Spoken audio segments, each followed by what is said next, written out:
Hey, good evening for those of you who are under the East African time. Good afternoon, depending on where you are. Good morning. It's generally greetings from In Truth and in Spirit World of Worship Fellowship. It is a Thursday, the 24th of July, 2025, the year of our Lord. This is In Truth and in Spirit World of Worship Fellowship. Every Thursday, in fact, every Monday, and every Thursday of the week, we have an online fellowship on Zoom here. And in those fellowships, we discuss various issues and topics. And today we are continuing with what we started with last Monday. On Monday, we talked about the issue of death, what is to die. Then we looked at the scientific perspective and also looked at the cultural perspective of death. And then this Thursday, we now want to talk about the social aspect of death. And our topic today is dying well. What does it mean to die well? Now that death is a reality, is it something that we can prepare for? Is it something that we can prepare for?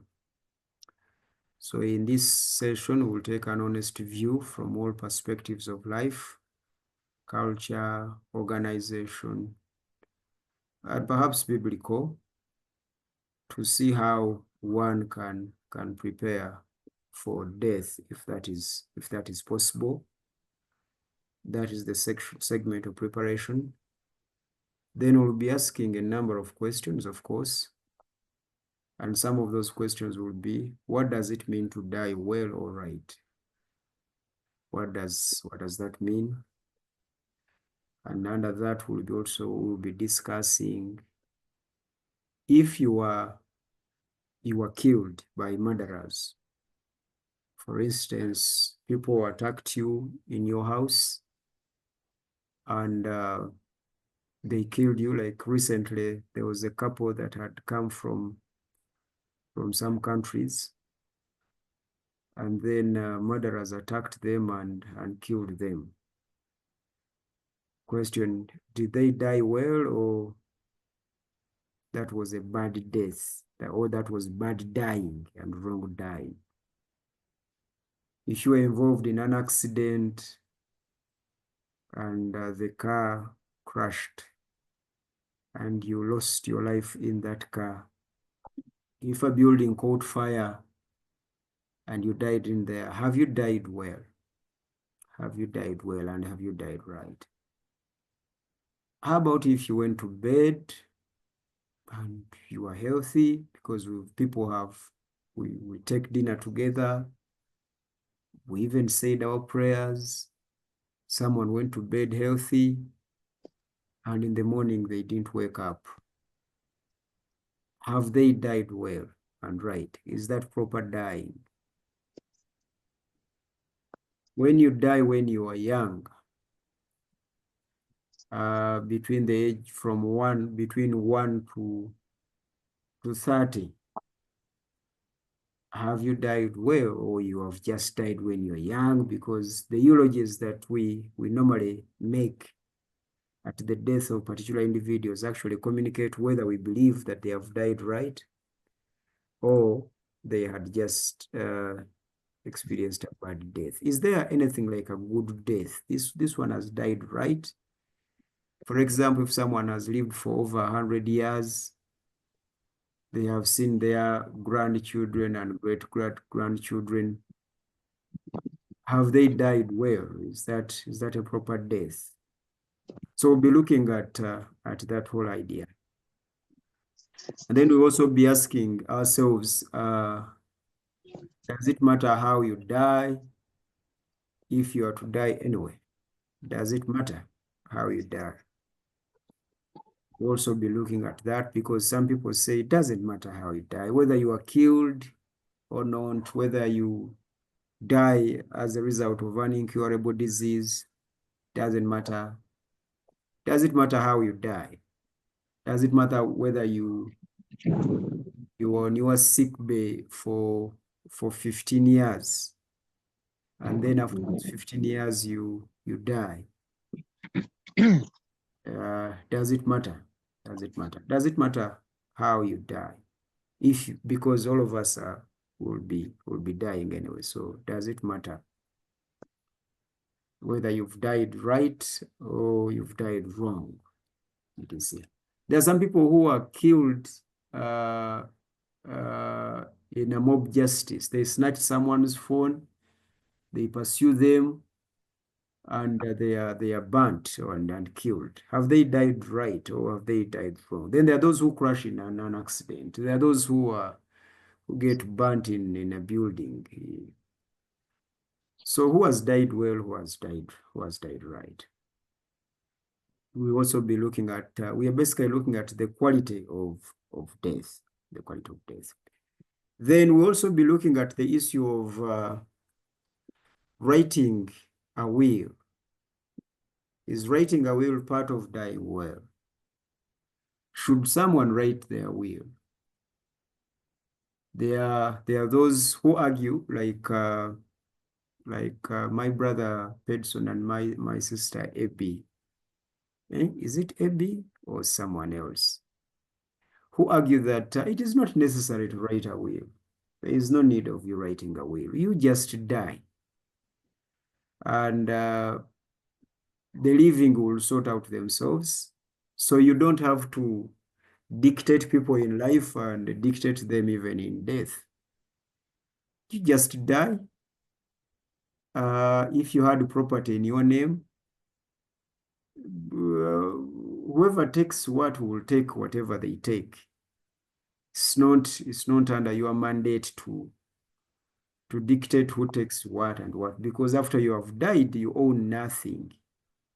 Just like you came with nothing, so in death you own nothing. I think that is the argument of my brother Ritembana. He normally argues from that angle and says, why are you causing chaos? Why are you wasting your time writing a will? A will for what? So if you died and people are fighting over your property just because you didn't write a will to mention who and who takes what and who stays where and who doesn't stay where, who is your biological child and who is not your biological child, because most of that information is in that will. Normally, we assume that in the will is about property, but the will is also about persons. Some people in their will communicate those who hurt them, and they even share their personal feelings about those who hurt them in life. So a will is quite a broad document, and property is just a segment in there. Some people in their will communicate how they saw life and what they think the living, those whom they have left behind, should look at life, you know. So the will is very communicative. It is the wisdom of the dead. So we're asking a question, is it dying properly if you decided to leave that information behind that is going to guide the living in one way or another? Or sometimes, because it's not always a Hollywood story with a will, sometimes the will that you leave behind is going to create more confusion. It's going to create more confusion in that process. So we'll be looking at that issue as well. We will be looking at that issue of whether writing a will is part of dying well, and we will also be investigating why do you have to write a will and leave that information behind and yet you had all the time, and by all the time we mean the years that you have lived, knowing that you will die, why don't you implement what you hope to document in the will? If there's a property that you want to give out, why don't you give it out and distribute it among your relatives while you are still living? Because we will be also questioning whether what matters is living well or dying well. In fact, the last question of our discussion will be, does living well have anything to do with dying well? Because we think that if you live well and live right, then chances are you are likely to die well, to die well. And what we mean, one of the contents of living well in the context of writing a will is why don't people just give the things they want to give out after their death? Well, one of the reasons is that they're still using those things. And the other reason is they don't trust the relationship they have with these people, because you might give your things to someone and then they change. They become your enemy Hello? while you're still living. Hello, Isaiah. Yes.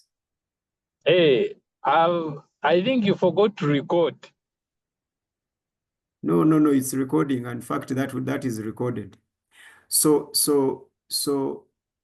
it is also possible. Some of the fears I was. Because on this, Isaiah, on the call, it's showing as if it's not recording.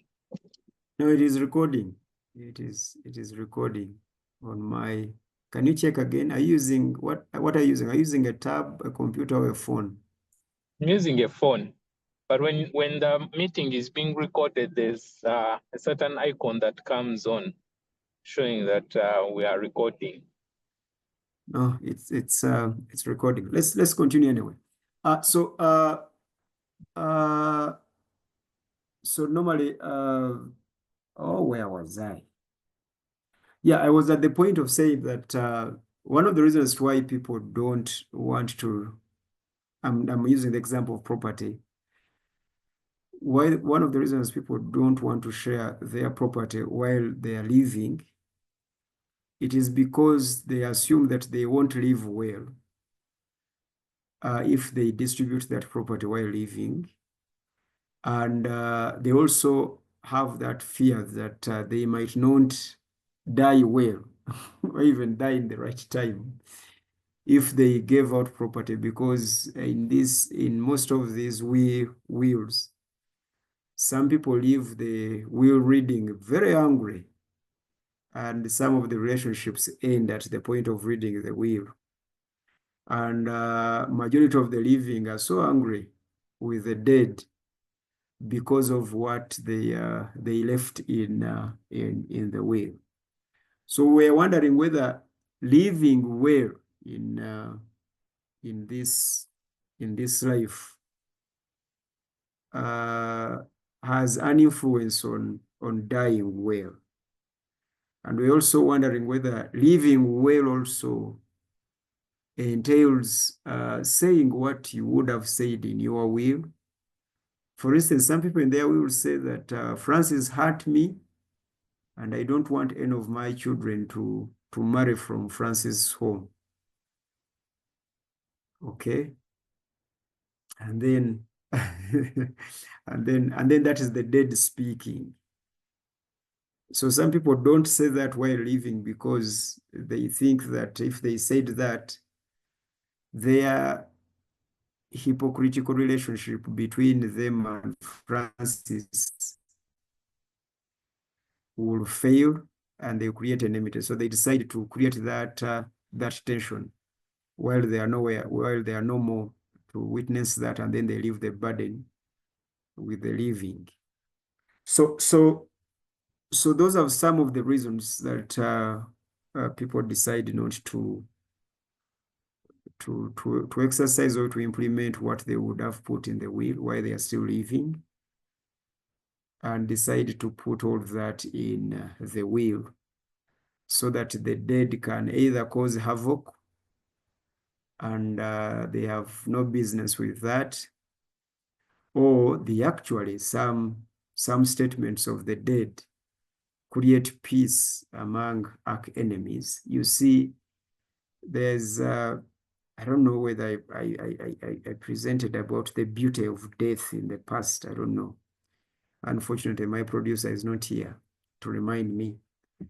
But there is also the beauty of death, that some relationships that haven't been working for a number of years, the death of one individual will actually reconcile these enemies, and then they will become best friends from that point of death of this. And we said that so and so has died well because at his death reconciliation has happened. Then there are those who die and families are shattered because of the death of one individual. So we'll be looking at those aspects of life. What does it mean to die well? How would you want, you as an individual, if you are given a chance to determine and choose the quality of your death? Because you will die, like it or not. You might even die tonight. But if you are given a chance to choose how you want to die, how would you want to die? Would you want to be killed by murderers, by robbers? Would you want to be stabbed by your spouse? Because some people have died of shock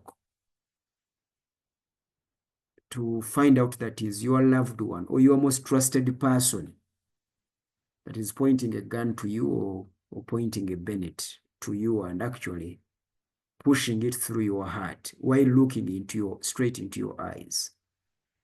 I don't think that is the kind of death that you would want to see. Your child killing you or your parent actually killing you. If you are given a chance, how would you want to die? What would you consider a qualitative death?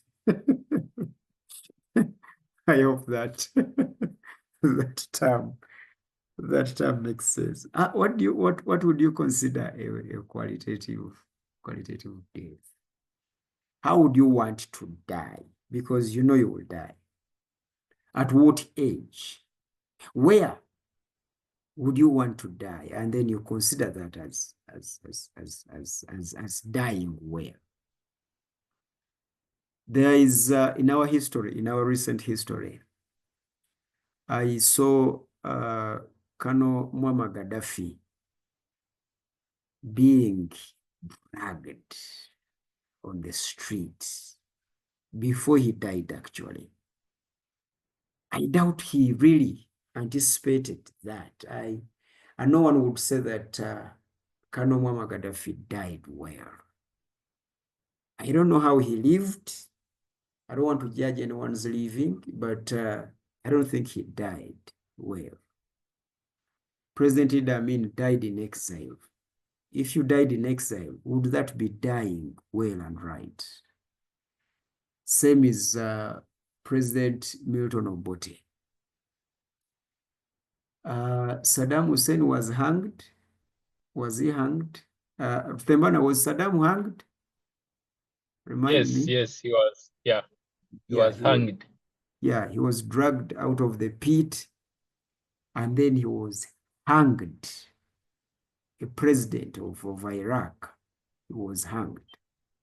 Is that dying well? Is that time well? And hanged amidst all that mockery. He had spent a number of months in a pit, hiding like a snake. And then he ended up like that, you know. So there are characters in the Bible that are said to have died well, because it said that Abraham lived well, and after he had enjoyed all his years of living, he died well, and he was laid in the cave that he had bought. How well that he died, I don't know. Jezebel was a queen, and in her death, her body was given to the dogs.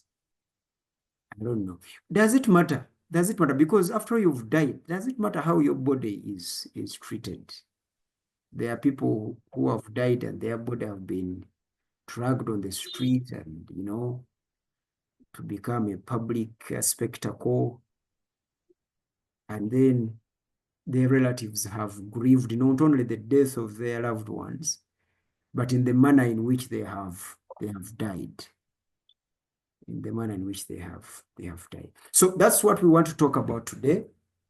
Unfortunately, we had an issue pending between Professor Serubide and Reverend Ogwal. I hope that was the name, about death, but the Reverend is not here. But in case he joins, then we'll pick up from there. So that's what we're going to talk about today. Like I have labored to introduce the aspects that have missed my eye, you guys will bring about. So that is why we are here. You're welcome, everyone. And this is your time in case you want to come in from any angle of the discussion questions. Okay. Who wants to go first? Professor Rubide, by the time you left, we couldn't hear you. You couldn't hear us. Can you hear us now? Loud and clear. Francis, are you okay? Are you well? Can you hear us? I'm good. I'm good. Okay, and I know Rutembana is live. So, and Francis, you want to go first? Please go. Yeah. I would like to let me first answer the part which talks about the age. I would like to die at an age when my body is not in reverse gear. There's some I've seen. I had a chance to work with for almost 4 years with the elderly people in the UK in a nursing home, and you see people in their 90s and hundreds, and they're really living painful lives, very painful lives, and not only painful physically but also emotionally. I would see we would take some of them to the toilet, we would take them something for bath and all that, and you would see someone using the commode. Commode is that chidoli, and then the shame on their face and the pain on their face when someone is helping them out. And I wouldn't like to be in such a state. I'd like to depart at that age before that sets in. Last week I was with on the weekend, I was when I left you guys at the fellowship, I was with my mom, taking my mom for introduction function. And she was telling me about how my dad passed just before my dad passed, those last few months. The last few months, that's the first 3 months of 2020. And my mom was telling me that my dad called her and told her that he's not enjoy he hates. He reached a stage whereby he didn't enjoy living.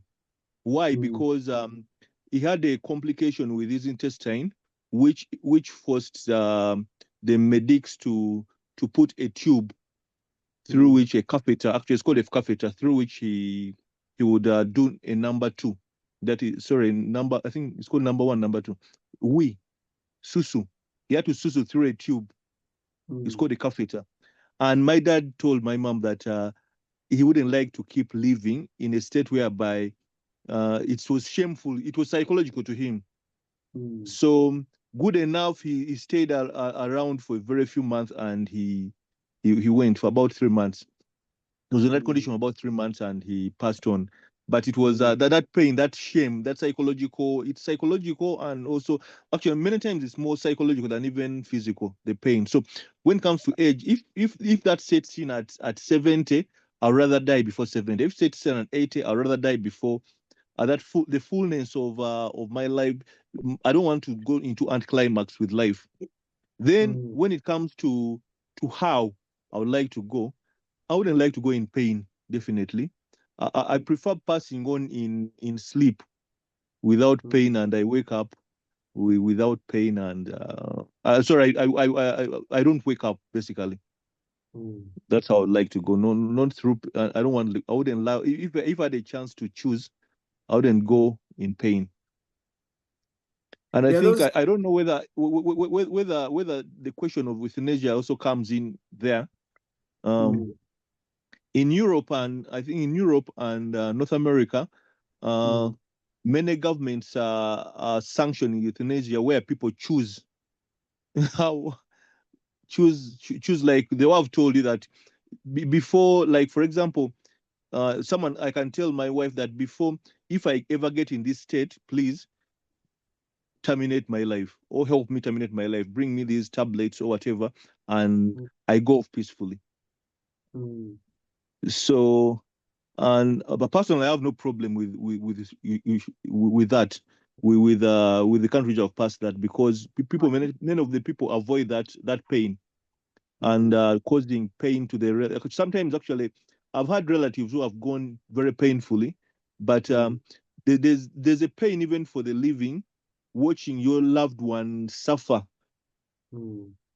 Yeah, I lost some relatives in the early days of HIV/AIDS in the late 80s, especially, and early 90s. I had relatives who passed on with AIDS, but they spent someone who spent like a full year with a rotting stomach. There's someone whose intestines were even showing. One of my uncles, the intestines were showing. I've had cousins who have gone out in very bad pain, whereby if we had euthanasia, maybe they would have chosen it at an earlier stage before they were in that much pain. Going through 6 months, 1 year of your intestines being out.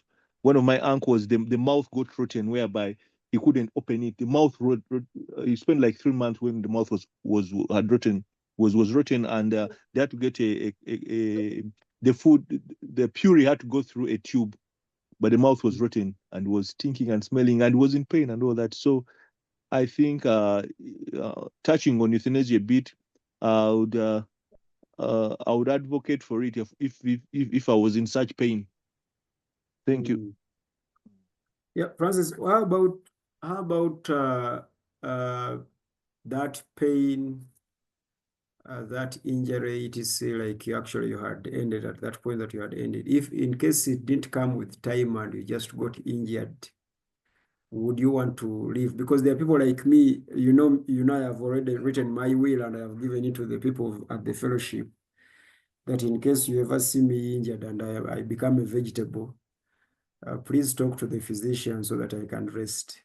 Is that being selfish, or it is, Actually, is it our ego speaking, you and myself? Is it your ego? Why wouldn't you want to sit on a potty? That is the uh, komodo of as an old man. actually,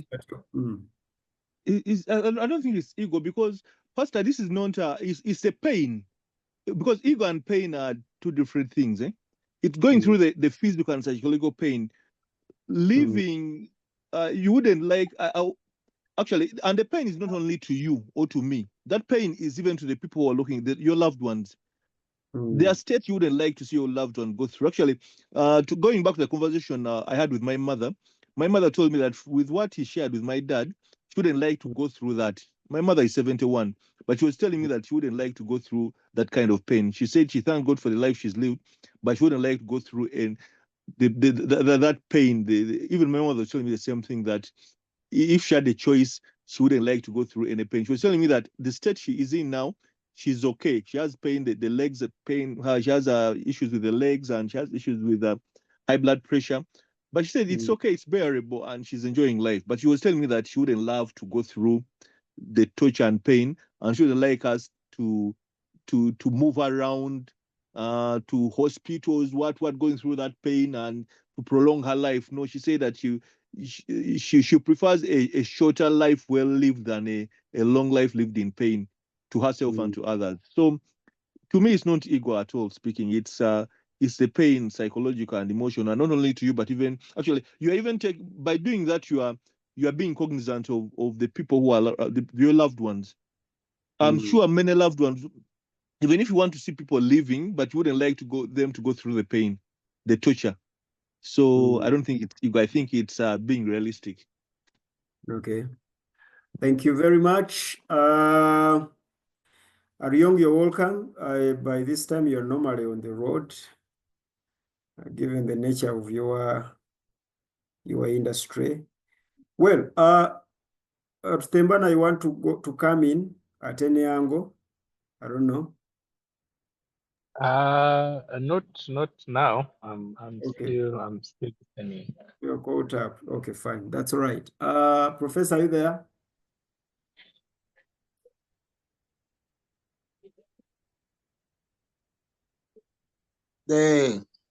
The way I would like to die. Okay. I would like to die in sleep. I would like to die in sleep without pain.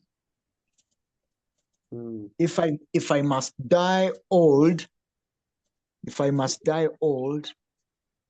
I must be disease-free. No organ failure whatsoever. And then I will die. So I would like to die pain-free. Even when I'm my old age, I shouldn't have pain. I think death is hearing, or death is listening. So if I must die, no. When I die, let me die in peace, not in pieces. Let me die in peace, not in pain. Yes, that's the way I would like to die. Does it matter whether you die in pain or in peace? Haven't you died anyway?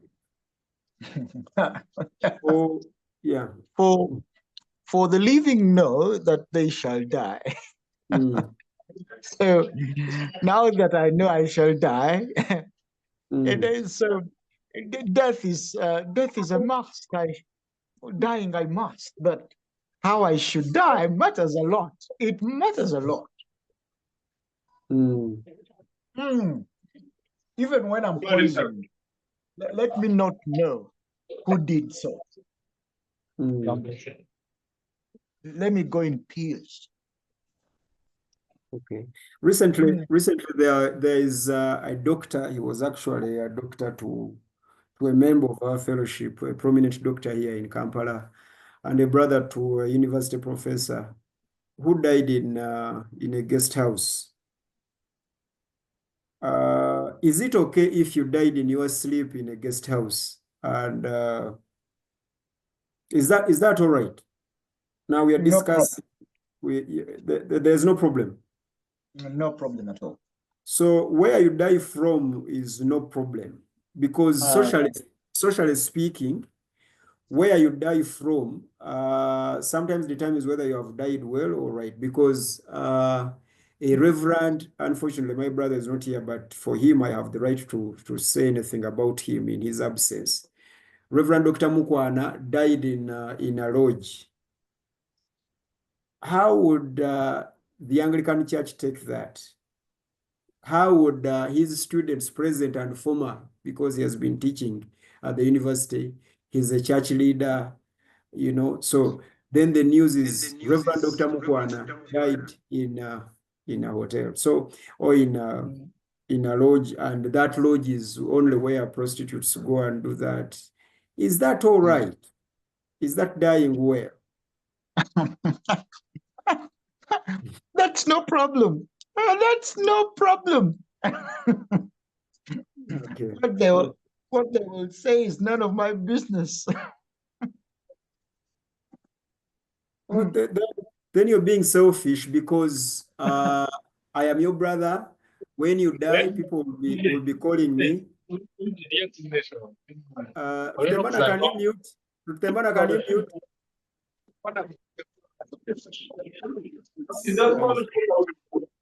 Hello, Rutembana, can you mute, please?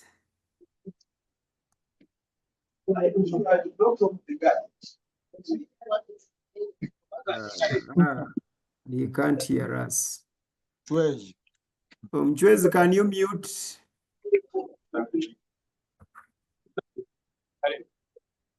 Oh.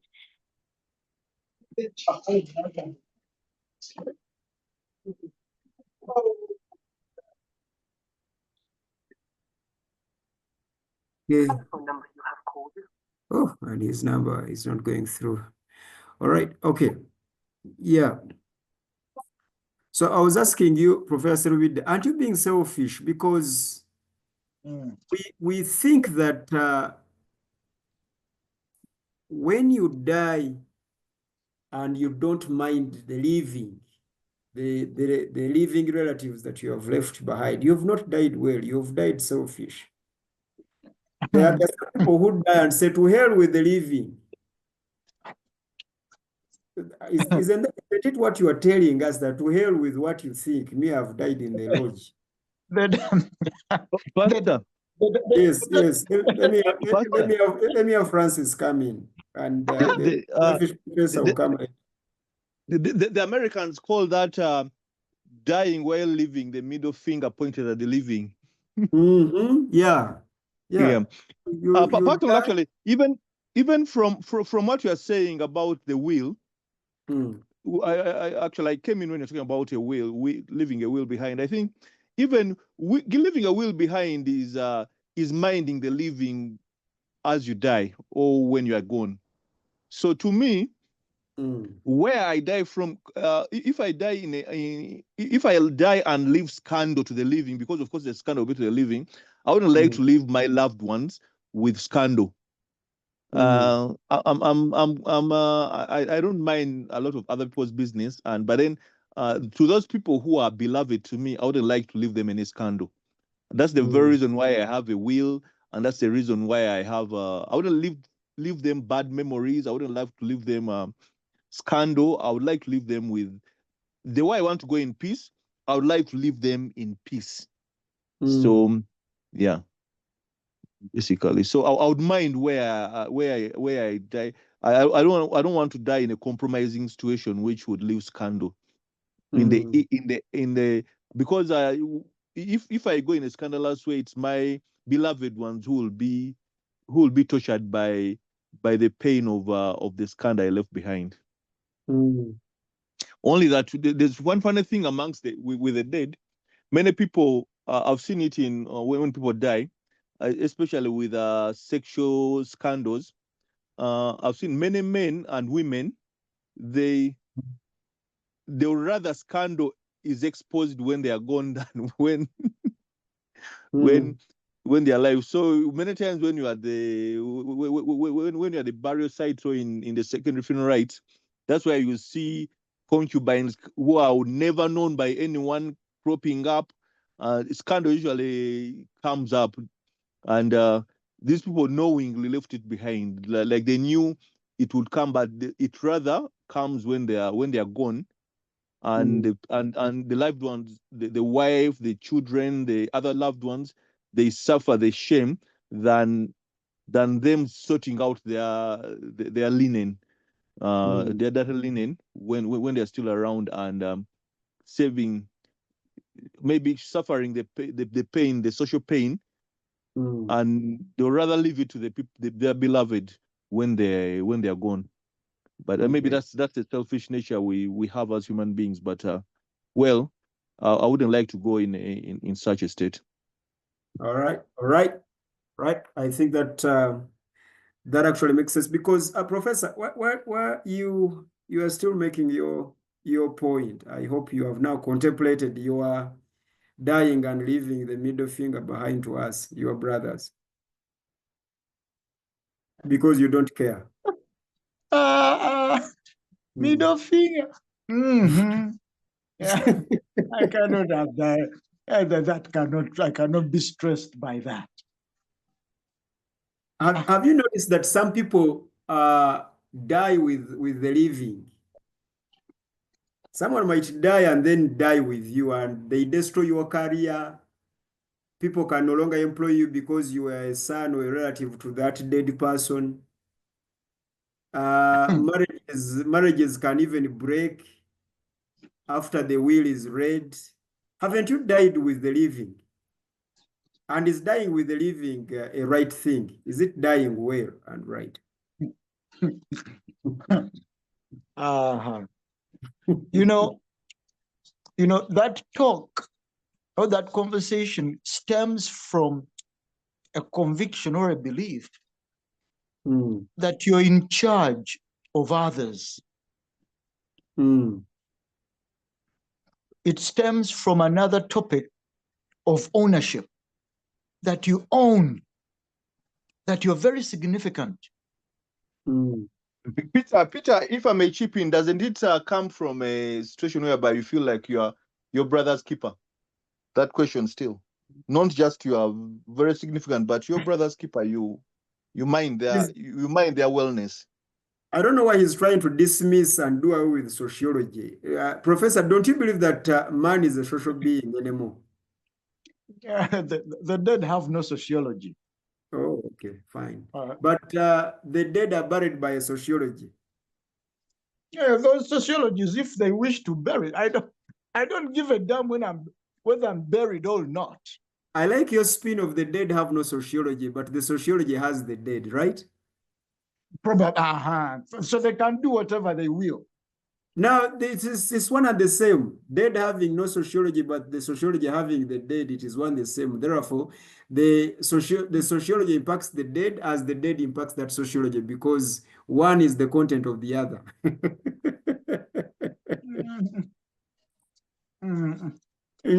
What is What- you want you want to die with us? Professor, The next, yeah.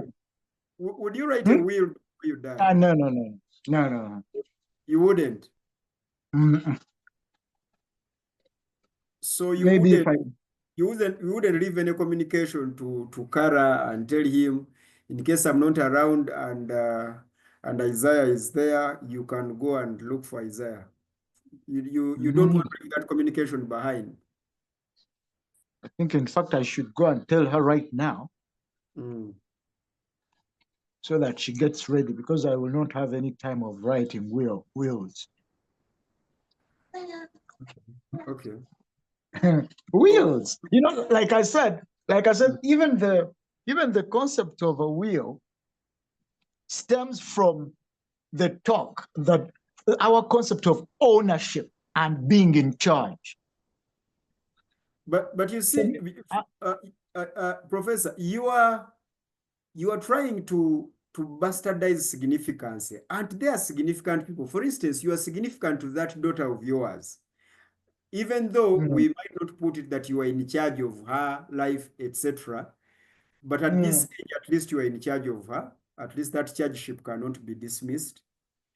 And if she had three brothers, Nalifu the present and Yesu Yeka present, and you have this industry, you are the head of the Ford Industries, wouldn't you want to tell them who is in charge of what and what in your absence?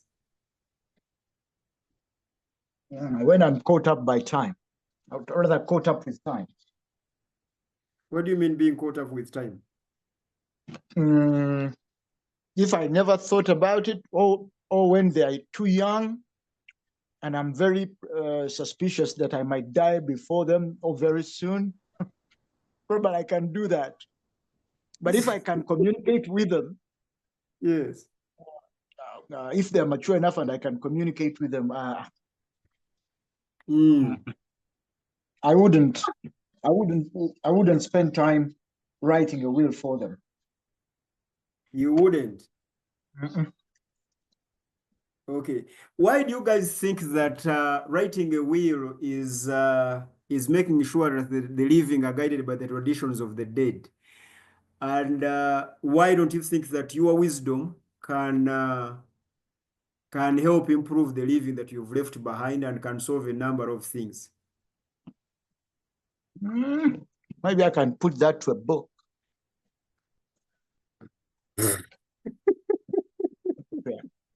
Write a book about that.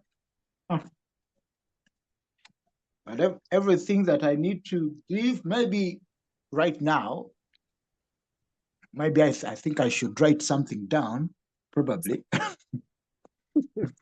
Something like a will? Probably you, because you cannot know. And the girl is still 4. She cannot understand certain things. Have we succeeded in convincing you to write a will?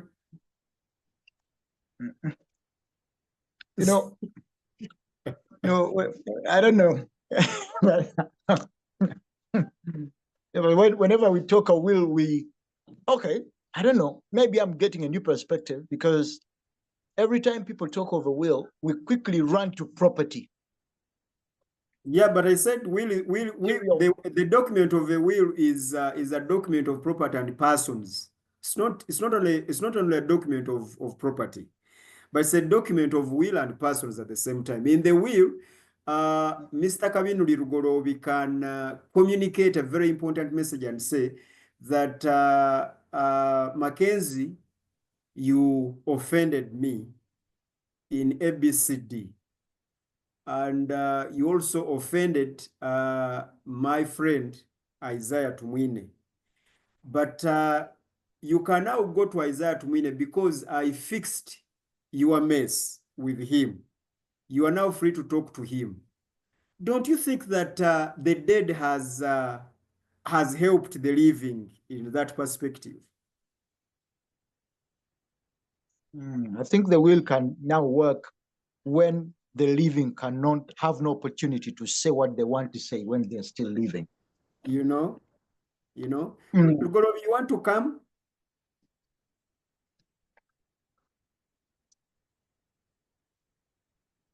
Lugorobi, are you there? I'm here. Yeah, sure. I'm trying. It's interesting listening to my brother Petero going through the phases of understanding of contemplating about the will and all that. But to me, from the first issue we're looking at to the will, it's trying to leave behind order. I think it's trying to be a bit selfless, trying to be your brother's or your loved one's keeper, so that you leave order and you don't leave uncertainty among those people. Let me give you a very simple example with my dad's passing. When my dad passed on, he had children whom he had not introduced to the whole family. He had 2 kids, and he had a second wife whom he had not introduced to the family. And those of us who knew about that wife, I think I remember Isaiah saw her. We knew about her in rumors, and our dad never came out openly to talk about her. He put her in his home, in his second home in Boyogerere, and he had 2 kids with her. He had even the last born was 1 year old when my dad died. Now, and when my dad died, we are told our other siblings, because my dad took me to her and in 2019 and introduced me. He didn't introduce me. He just took me to her and indirectly introduced me, actually. He showed me the kid, Oyomuto, that's Oyomuto. In 2018 and 2019, he gave me a sheet of paper which had a list, which had the two kids, 2 names which I didn't know. He didn't mention anything, just gave me a piece of paper with his kids. These are my children. And then the numbers I saw, 2 more children. I knew 19, then I was seeing 21. So I looked for 2 other names which I didn't know, and I knew my dad is communicating to me, but he didn't do it to the rest of the family. Then I took me to meet the lady and the child in 2019. So in 2020, my father dies. my siblings, some siblings of mine, especially my sisters, some sisters of mine, they gang up with one of our cousins who was a minister then, who was in government then, and they wanted to imprison the lady, and they wanted to. They were claiming that even the kids are not Muzee's kids. The will is what helped them now. When my dad's will was read 2 years later in 2022, 2 years later, the will is read, and in the will, my dad is mentioning the kid and is taking care of the kids. He said that the house where they are living in Wegerere, that house should cater for the tuition of the rent from that house should cater for the tuition of the kids until they are mature enough. Actually, even when the kids are mature enough after tuition education, the last born should take over the house. It's his property. And he also mentions that he is not leaving anything behind for the woman, for the second wife, because he already bought for her 3 acres of land and built for her a house. And he even started a farm for her, and that farm will cater for her income plus yeah.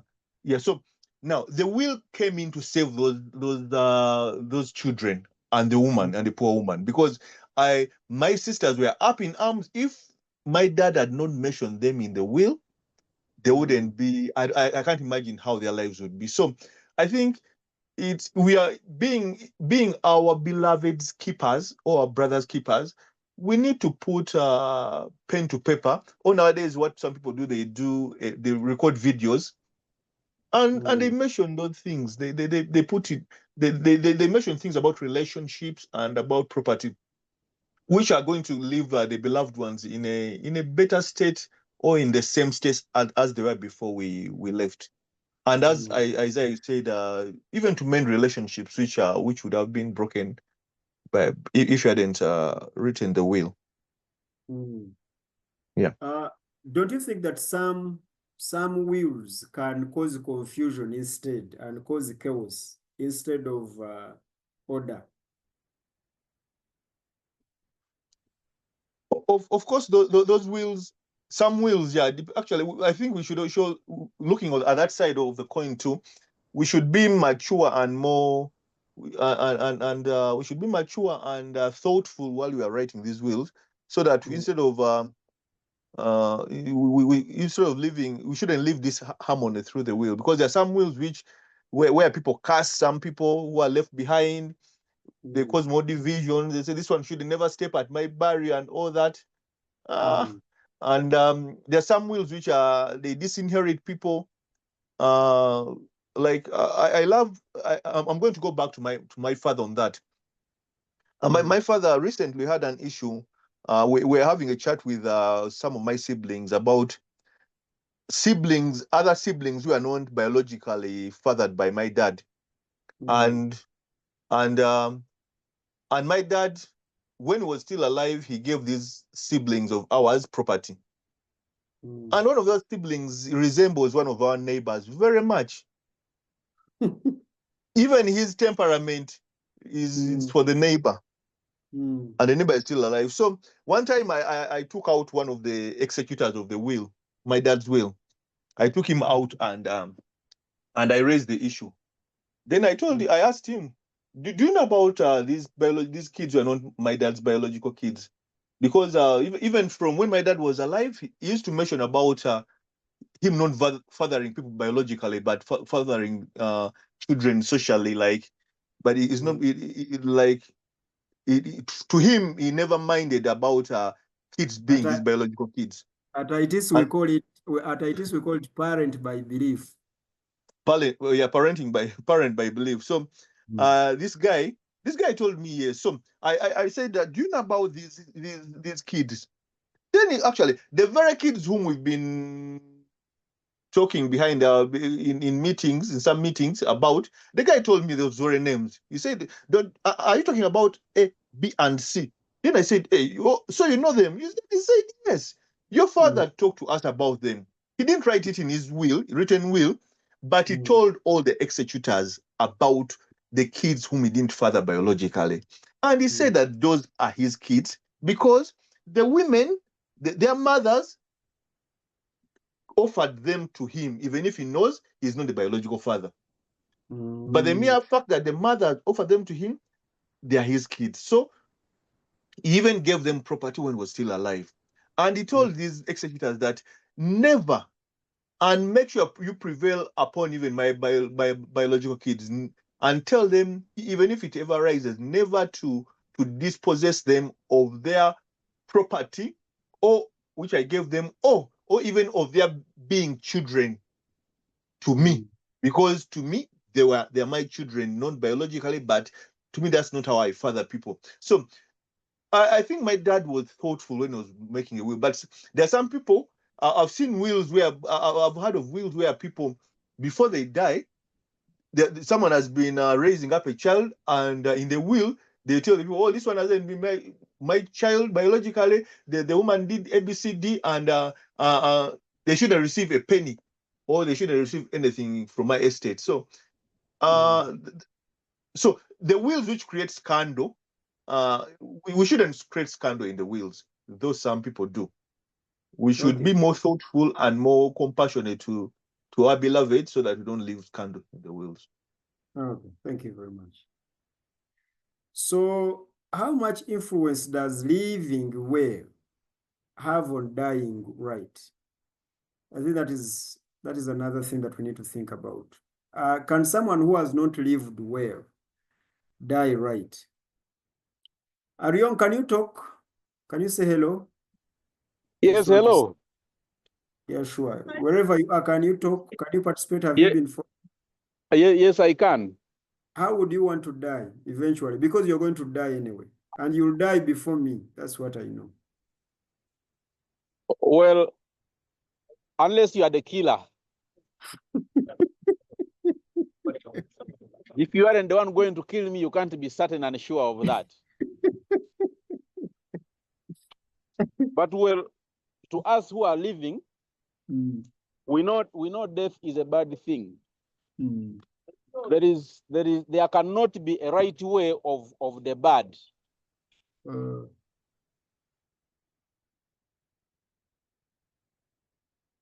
They cannot be a right way of the bad.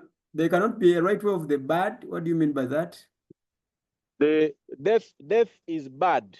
Oh, they cannot be a right way of the wrong thing. Okay, you can say it that way. No, the only reason we are discussing this is because we want to make our living here as comfortable as possible. But we have no control over death. We have no power over death. Much as we should also be encouraged to know, like we discussed last time, that death is a reality. So to me, however I die, I don't care. I only care about those I am going to leave behind. It is still about their comfort as they live. But I don't care how I die. I don't care whether I'll be buried, or dogs will eat me, or I'll be cremated. I'm not bothered by that. We are also not interested in your body, in your corpse. We are interested in that moment. How would you want to die? At what age would you want to die? Would you want to die of an incurable disease in the hospital? Would you want to not to wake up in your bed, which you went in health and sound? You know, first of all, I don't like the pain that comes before death. So I don't want to live to a ripe old age. I want to die when I can still walk myself around, feed myself, and not inconvenience others. I would rather die than become a vegetable and become a burden to those around me. So I don't care about age, how many years. because at any age you could get crippled, you could vegetate. So to me, death should be between the pain and death. The time should be short and shorter. Mukulu, I don't know if I've helped your question. Mr. Opi Ariong, would you consider, if it's legal in Uganda by that time, would you consider euthanasia if you get into that state? Yes, I would. Yes, I would. Yes, I would. Because by the way, I don't really fear death per se. I only fear the pain that comes before death, if there is any pain at all. So in case you were by whatever sources, in case it was communicated to you that you are going to die, like it was communicated in the Hebrew tradition to King Hezekiah, that prepare your house for you're going to die, how would you organize your home? What are there things that you would change? Are there some communications you would make? Would there be some property distribution and property responsibilities that you would award? Is there anything that you would fix because of the information that you're going to die within and this time? For instance, a week, a month, or 2 months. Would that affect your behavior and how you live and the decisions that you make? Would that affect your projects and your plans? Would that affect people around you? And how do you think that would make any sense to how you live today? I think it would, but again, I of course know I am going to die when the time comes. The time could be now, it could be tomorrow, it could be next year, it could be 10 years, 20 years, 30 years from now. But I am not, even when I know that death is coming ahead of me, I am not working on a firefight that I should distribute, give this to so and so, prevent this from happening when I'm not there. I only want to get involved when I am living. When I die, the rest will take care of themselves. Actually, I could be a roadblock between their happiness and joy and those people. So I don't think I would panic and begin organizing and doing this. If I'm sure I'll die in a week, I will communicate and say in a week I'll be dying, and I'll end there. So you wouldn't? Would you write a will? Do you have a will?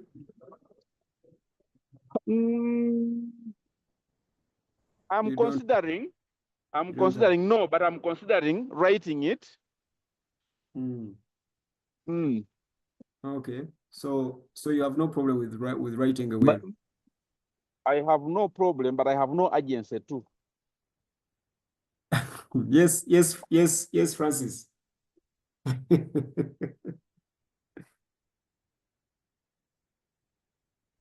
Francis, you are coming in at a certain point. Are you still? Yes, I was asking my brother, because there is something called a bucket list. A bucket list.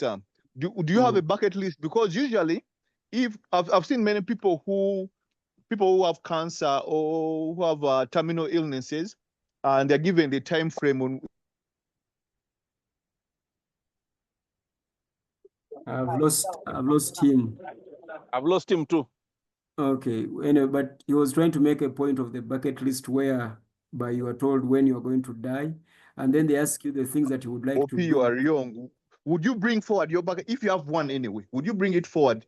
Because it's only if you have 3 months to live and you had a bucket list of doing something in 2 years' time, you would most probably, if you can, bring it forward to within those 3 months before you pass on. So would you do, if you have a bucket list, would you do that?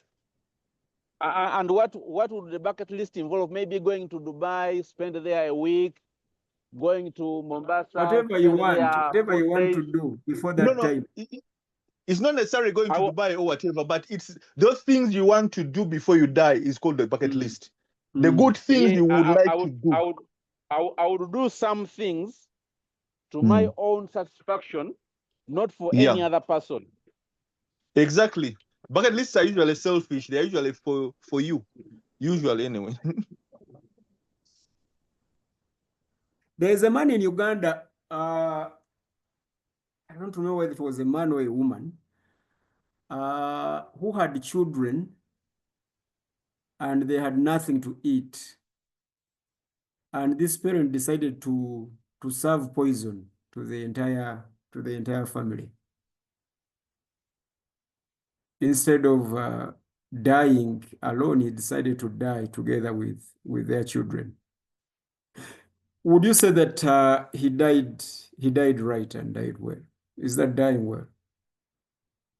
Because his argument was that he couldn't sit down there and watch his children suffer, and neither could he die and leave his children to suffer. So he decided to die with his children.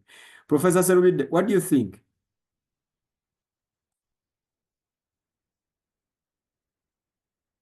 Would you rather die with your daughter than leave her behind and suffer in your absence? And if you died together with your daughter, is that dying well? That's what I was saying, that thinking that you're in charge, even when you're living right now, who tells you you're in charge of being it? Okay. To me, I don't think that thinking.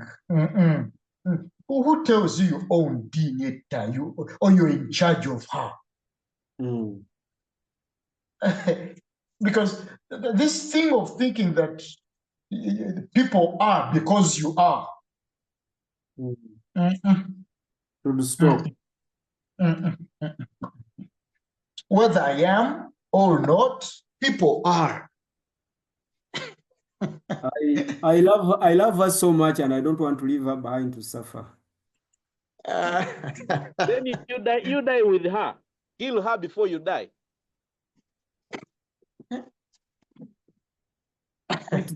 That's what this parent did. Did you guys read those news? He locked himself inside the house and served poison, and then he died with all his children. So in a world where you've been made to believe you sired this child or this human being, and then you wake up 30 years later, and somebody with whom you thought you sired this person with tells you, or you come to discover, I did not sire this child with you or this human being with you. Even when you did,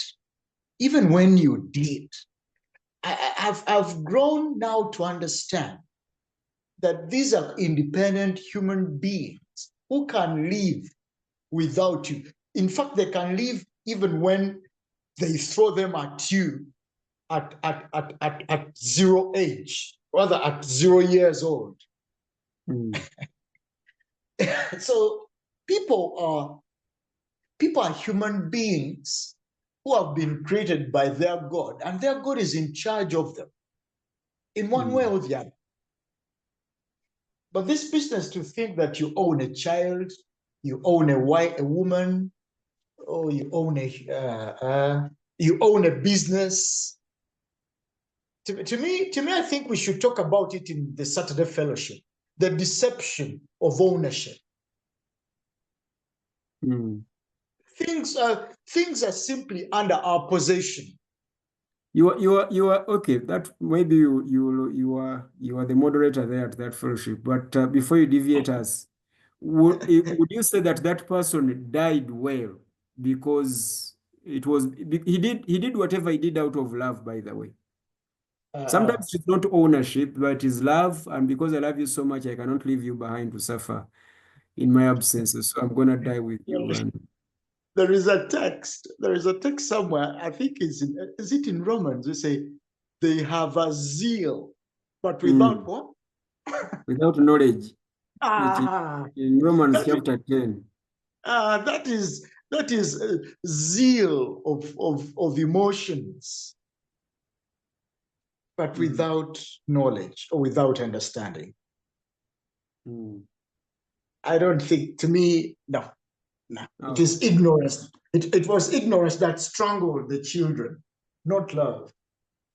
So the ignorant cannot die well. Okay. So it is very important, gentlemen and ladies, while you are still living, to make sure that you fight ignorance, because ignorance will cause you to die in a painful way. For instance, ignorance of what to eat and what not to eat, ignorance of ventilating your house, ignorance of what to drink, so that kind of ignorance, and of course being deceived also might cause people to die in a painful and in a so for someone to die well, they have to prepare their living. It is hardly that someone who has not lived well will actually die right. In Uganda here, there was a robber by the name of Sobi, who had his life. He died, I think, when he was like 48 years, if not 50. But all those years, he had never done any other thing apart from robbing and hurting people, beating them up, etc. It was that worse that he even came to our TVs and radios, and he started telling us how he has been robbing people and hurting them, and how rich men and fellow professional thieves hired him to go and block the owners of property from accessing that property, etc. Eventually, he died. He died in the same ruckus because he was shot. Was he shot or stoned? I don't remember. But again, he was in that same thing, and then that's how the brother died. When you ask me personally, I think that he died in a wrong way. That's not how a human being should die. But when we asked the daughter, she agreed with us that her father died in a wrong way, and the people who killed her father were bad people. But she went ahead to remind us that her father had lived well. He was the best father she has ever seen. He loved them as their father. He provided for them. And her business was not to whose expense. Her business was that he was a good father who died in a crime. So it is possible at the same time also. I hope I'm not complicating matters for our listeners. It is possible to live right in a certain community and live wrong and eventually die a wrong death and a bad death. So I think Sobi died a death of embarrassment. And I'm wondering whether if one died a death of embarrassment, we would consider that dying well. Is that dying well?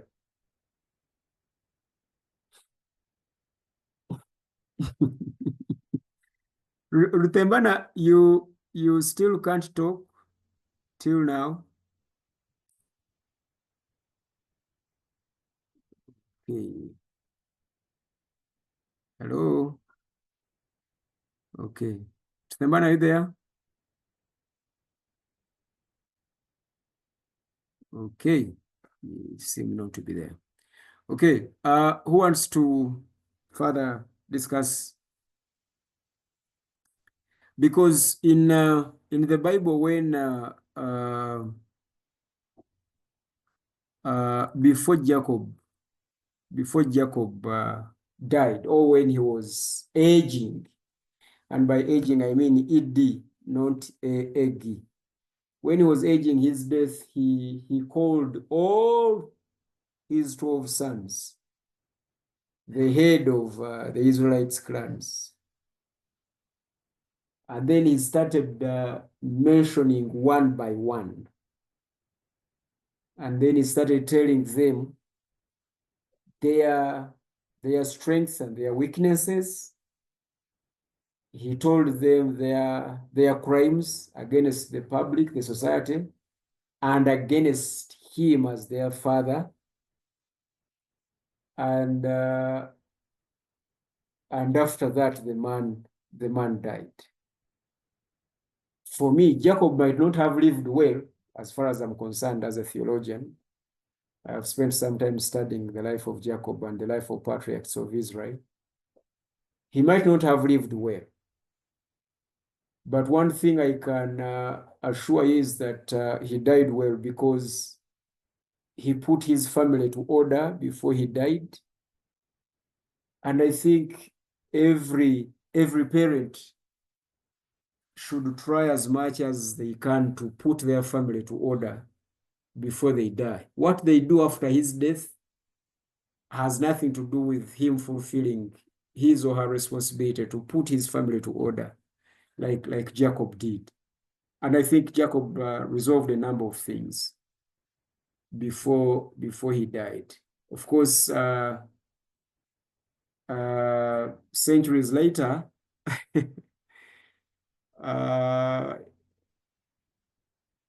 his family divided. Of course, there are different clans. They constituted a divided kingdom, and 10 of those tribes got lost. But at least the word of Jacob had held those clans together for a long time. So I think as parents, we should try as much as we can to die well, and to die well is to make sure that you effect order where there is chaos before you die. And that entails one's ability. Most parents do not even have that ability. So I rather that if you're going to write the will, you invite an intelligent lawyer, not just a lawyer. And and then once you have the lawyer around, have a wise senior person around as you're going to write a will. Do not write your will with only your lawyer, because just because he's the lawyer or she's the lawyer does not mean that she's wise. She's legally intelligent, but a will necessitates also some kind of wisdom. So you need someone who knows you, someone who has been your friend, someone who has walked with you throughout this life, and then sit with him as you write that. Why? Because if you don't do that based on your capacity, based on your anger and your pain, you might write a will that is going to cause chaos. And your death is going to mean chaos. Any death that means chaos means that you have not died well. Your death has actually fractured relationships and sociologies altogether. And that damage might live longer in your absence. That's why you need a wise person around you, someone who has been your friend, someone who is going to tell you that this is the angry speaking. Give it time. Let's see what happens next, etc., etc., etc. And then you need also those professionals around you, those who are professionals in the law, like the lawyer. Why? Because we've seen the dead causing chaos among the living. And we argue that those have not died well and they have not died right. Pastor, and again, yes. Pastor, on the issue of having lawyers around or people who can guide you is important. There's some years back I was a secretary in some for one of my relatives passed on, and then he was I think born again, and they had to do the second funeral rites the day after he had passed on, almost immediately, and they were reading the will, and there was an illegality in the will, because some wills have clauses which are illegal, and I think they are illegal because people never sought legal advice when they were writing them. So this gentleman, what he did, he had children, I think with different wives from different women, and he had one house. So in his will, he said that his matrimonial home should go to his heir, who was his son. I think it was his firstborn. Yet And he had the wife was alive. The wife was alive.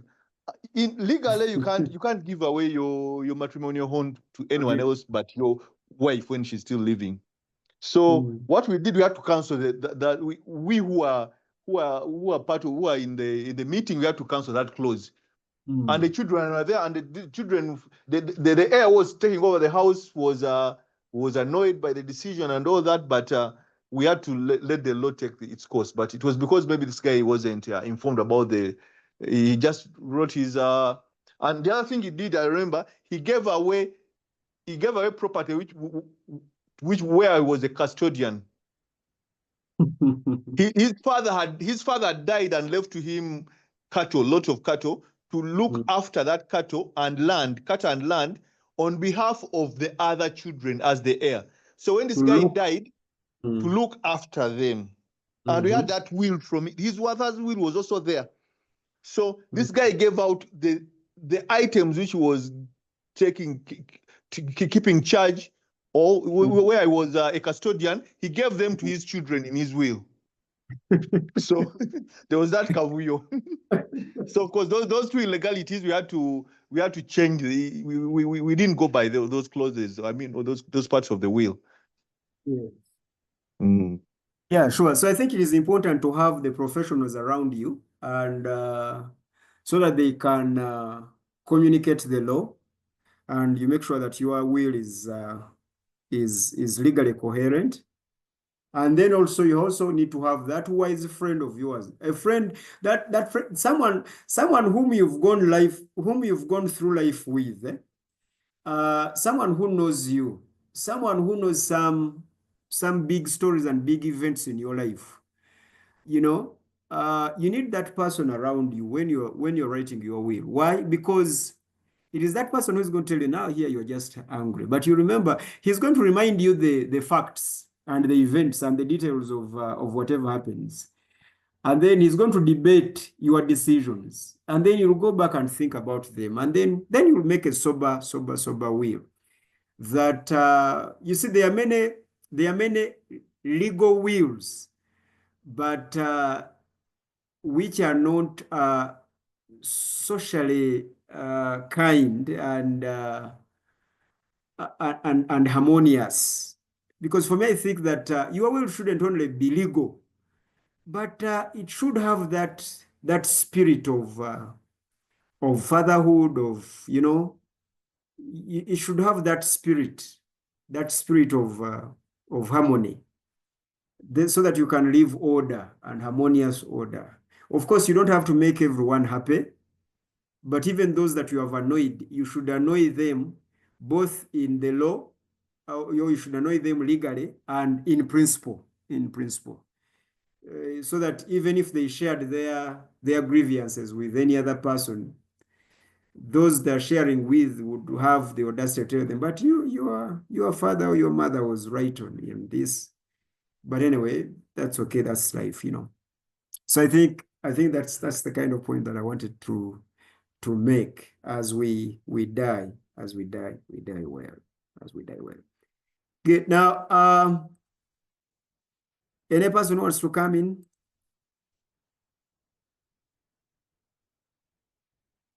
Okay, I lost Rutembana and Arionga, are you there?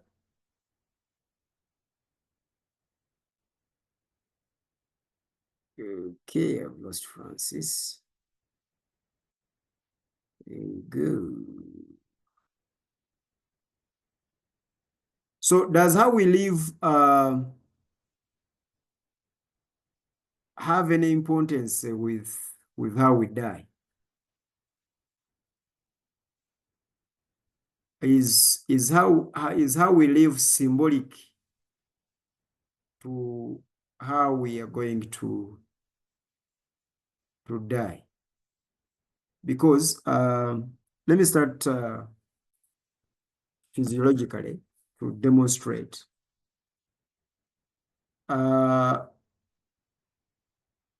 It is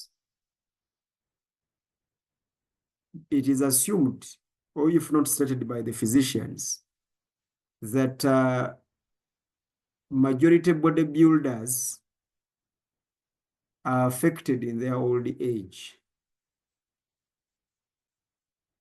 especially those who have who are using what do they call them? These drugs that stretch their muscles. The physicians have said that you have to get to a certain point and tone down those liftings, and then let your body prepare for each and every age. You don't have to strain it so much, because if you do, there are some problems that you're going to suffer. So you can see that that kind of lifestyle would impact how you die. Then those who are concerned with what we eat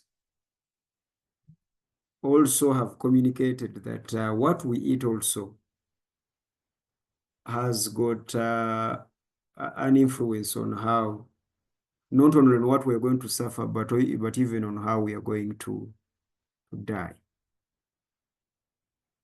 Then the doctors have always warned us against drug abuse. The drugs that we abuse, we use as painkillers or for whatever reasons. Isaiah, You're back? I'm back. I'm back. Eh? Yes. But I'm just going to comment on the will after. Please, you can continue. You come in here. Come in here. If you're Now, ready. in my issue about writing a will is that most wills are all about property. And like me, I always say, is that really we don't own anything. We are just in possession of using those things. Eh? We find them here. Professor Vide warned us against that. We find them here. We accumulate them free from here, and then we are supposed to leave them here. So the thing of you writing on how your estate or the thing that you've accumulated is supposed to be managed, me, I don't think it is actually wise. I would think that when someone dies, you just let it be. People just organize the way they're supposed to organize themselves. Then, Rutembana, what you're saying is that you don't own that cow of yours. Is that what you're telling us? Yes, I don't own it. But the logbook has your name. Okay. It is your car. How don't you own it? Now, this is where the difference comes in from. This car, I bought it in 2022. And probably it was because this car is 2011, so it was in existence before that.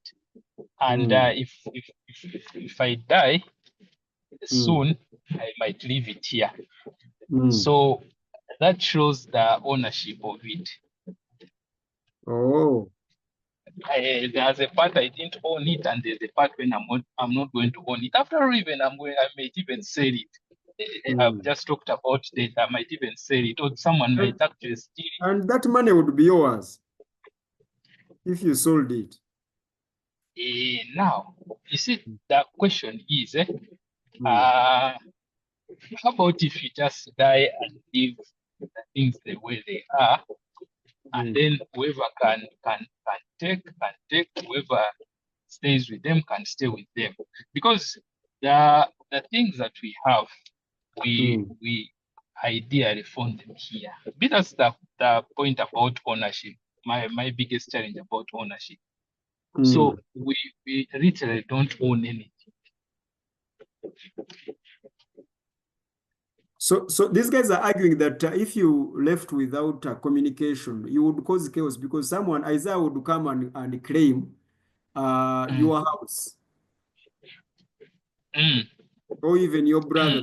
That is Isaiah, your brother, would come and claim your house and then chase away your daughters and their mother, just because you didn't communicate.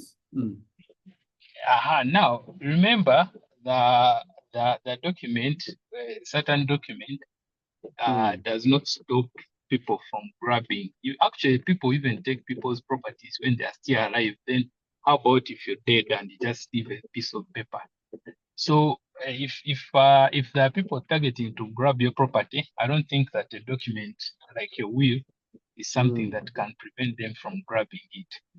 But also, if let's say, okay, first of all, we also need to agree that a will is not a document that is going to safeguard your property after you've died. Because I'll give you an example. The other time, Savannah was in, remember that video? I think was it 2017? He was in hospital on canulas. And then I think after that shortly he died, and he was just in court because he was someone had stolen his property. Then last year, 2024, 7 years after his death, they are chasing away his grandson from the house that he had left behind. So those papers don't do any protection. The people that you've left behind. But to me, my biggest argument about these things is that we own these properties for a certain purpose, and those properties probably are for. I remember we have ever discussed wealth is to an individual, not passing from one person to another person. After the time when we were talking about that the billionaires on the Forbes list, then there's no one who inherited the wealth from his father. Not so. Maybe if I'm mistaken. So wealth is done by that individual, then you live, and then other people make the money, you live, and other people make the money. So me, I would think that when you die, okay, before you die, if you want to give that car to your son, give that car to your son when you're still alive. Way to put it in a will. Say, this car is yours in case I'm not here. And even the logbook, you pass it over. Then if you want to give away a house to your wife, do the same. But don't wait when you die, then people have to come and interpret, then you have to bring in lawyers to write for you, yet you could just give away these properties, or put them in a trust, or just give them to a church, and die a very peaceful person. So for you, you're actually opposed to the writing of the will. I've never thought that it's wise to write a will, most especially when it's on property. Okay. I'll give you like another example. Okay, now we have talked about, Savannah's case. There's this guy here. He's called Arike Martin. He's died. He was, I think, like 96 years. One of the richest actuaries. Was a dentist. The guy has a lot of money. So his sons, all of them are in America. So one day when he was like 90 years, he brought them here and started showing them, see, this is my building. I have 20% in libraries. I have this property. And the sons just told the old man, like, that just sell those things and eat your money. No one is coming back here. Hey, But now, just imagine you didn't tell them, then you put them in the will. But I've given you this and this and this. There's even another rich man in Kenya. He's called Chris Churubi. You need to read about him. He died, but he was the owner of Hako Industries that produces big pens. And he owned that biggest mall. It's called Two Rivers Mall, the biggest mall in East Africa. The same thing. I think he had like one son who refused to take over his father's empire. The guy is doing his own things. Hey. So would you say that that guy died well? Now that is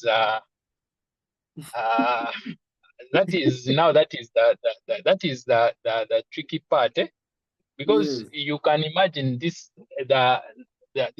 people that we're talking about in all their entire life. You may find they didn't enjoy it with their children. When their children went abroad that day, they never came back. Okay. That's interesting. Thank you. All right then. Thank you so much, Peterson, because you look at spending all your years working and gathering all that wealth, and you know you've been working for children, and then you call children, like in the case of Alike, you call children to show them what you've been working, and then your children tell you, no, you can sell and eat your money. We are not coming. Eat your money. And then eventually you die. Have you really died a happy person? No. No, you haven't.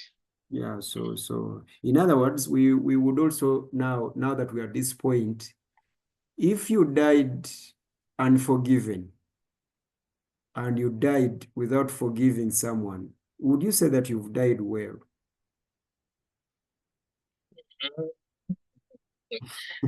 Now, controversially, I also have an issue about forgiveness.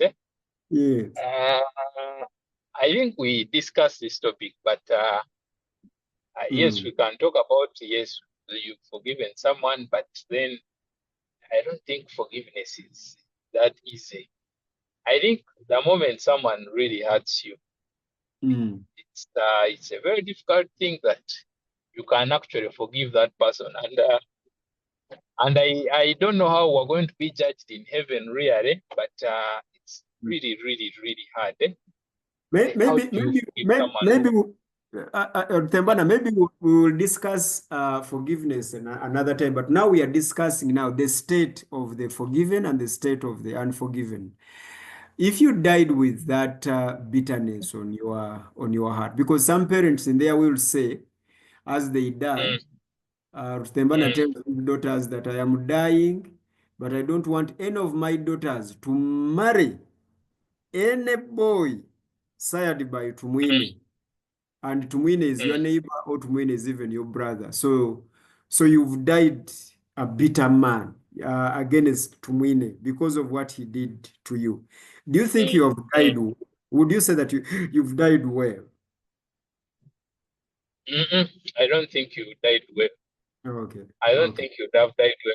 Yeah.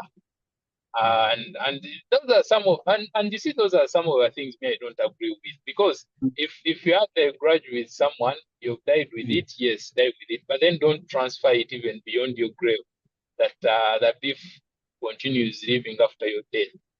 Exactly. Thank you very much. That is a very important point. Yes. You are not dying well if you are transferring your anger, your bitterness, your disappointments to the living. Why don't you die with your problems? Yes, continue. Because now that person will not have died well. And those are things they keep referring to, super ghost or what such things.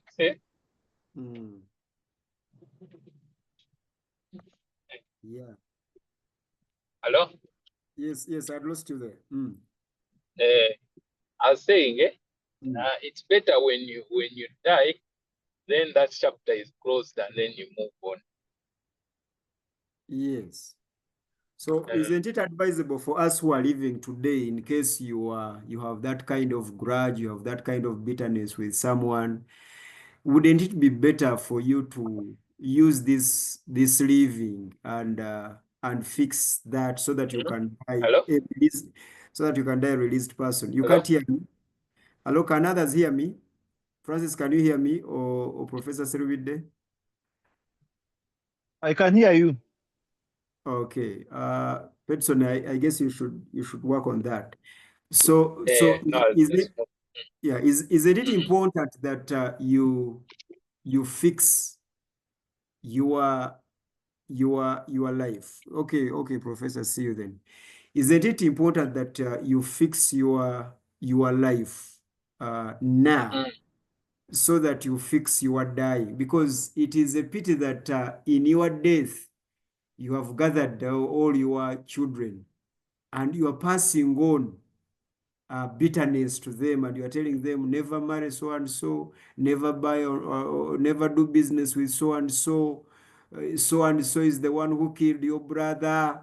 You are giving that information as you're dying. Have you died well? Uh, that one, I think that one actually it's really bad, and I don't think that beef should be passed over. You should not inherit it. Brilliant. So Uh, I think, but then yeah. also, Mm. there's at bit I was listening in that then you were also discussing about the morality in Mm. death. Mm.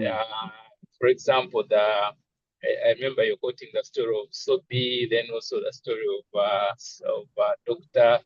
Is called Spire or Chigundu? Spire. Chigundu. The dead is Chigundu, I think. The dead, yes. Mm. Uh, I I don't know. I don't know if really that if there's the morality, if morality is there when it comes to death. Mm. Both on okay, first of all, the one who has died, he has gone. So for him, he has no shame. The people that he leaves behind, it's not Mm. their business, because this is a different person. If okay, now like if we say that this guy died in a shameful way, that was him. He died. Mm. That has nothing to do with his family members. If my father is Sobi, and Sobi has Mm. been killed in action, Mm. that is his business. First of all, for him, he has gone, so there's no shame on him.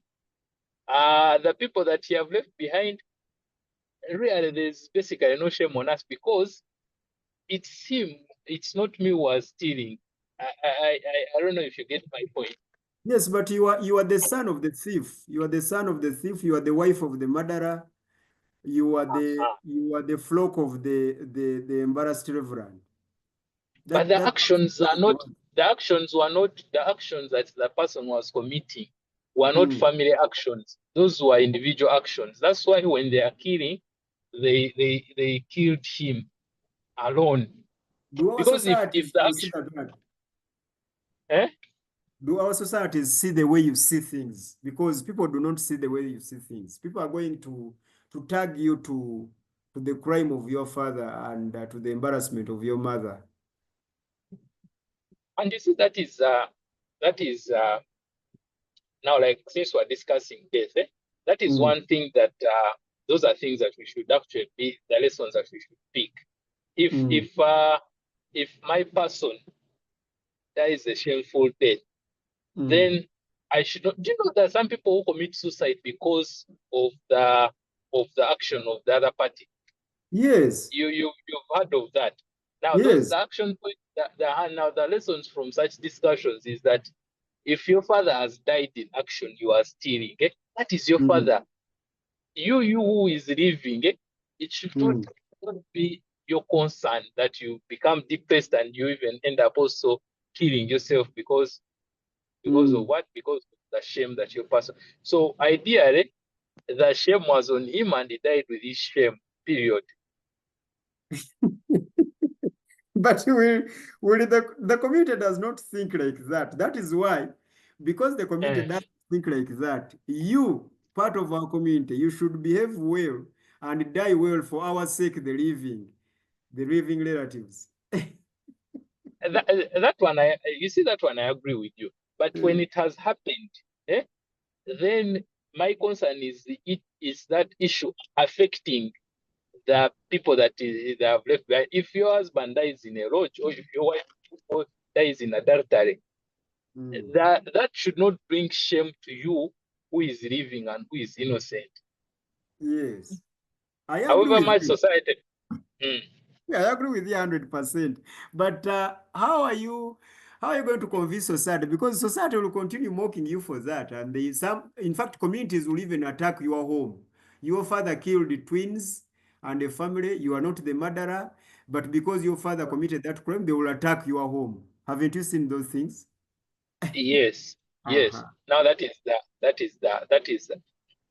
the unfair part of it, and probably maybe even lessons that we can be picking from such discussions. That how do you stand bold and you don't have to blame the other people that are not involved, because we are talking about things like where politicians, you saw those things on social media when we lost Mwine, and then people were jubilating because he had died, he was Exactly. an evil person, and then they have Uh-huh. to they can end up transferring that to his children. Now, I think the lesson is that the bad person, okay, in quotes, has died. Then for us, we're okay. Don't put us in that mix. Absolutely. Thank you so much. Thank you so much, Rutembana. Ariong, do you have any parting shot now that our time is up? Ariong, can you hear us? Okay. My senior is not around. Maybe. Francis, do you have any parting shots?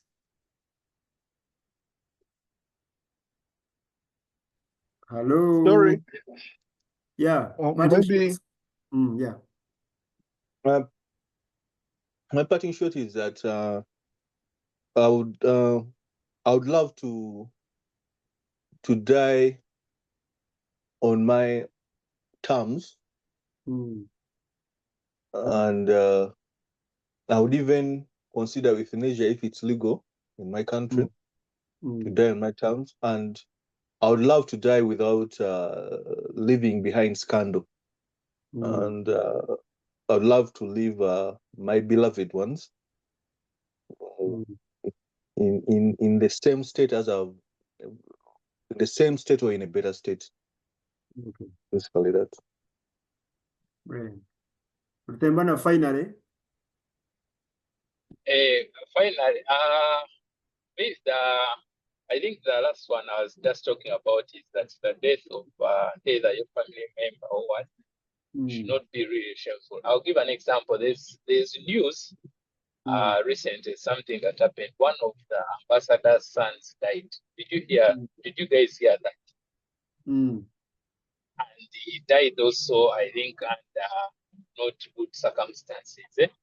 But then they had to cover it up and make sure that it doesn't get into public, because it was bringing shame on them.